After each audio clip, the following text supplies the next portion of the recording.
Hello and welcome back to HardReset.Info. In this video I will show you how to install Facebook on Huawei Mate X6. Let's begin.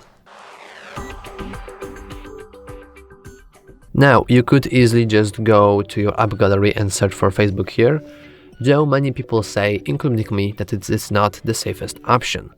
Instead, what we're gonna do is we're going to simply go into our Gbox here, and in here we are going to get ourselves into the Play Store, and here we are going to search for the Facebook. If you don't have Gbox installed, you can easily install it using App Gallery, and then you can simply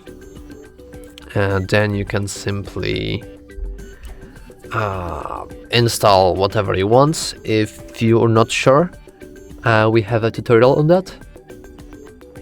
It's called How to Install Google Play Store on Huawei Mate X6, so you can always check it out if you need more assistance. So now our Facebook is installing, and after it's installed we can just hit open. We can go here, and as you can see we can easily log into our account. And that's all for this video. If you found it helpful, please remember to like and subscribe. Thanks for watching.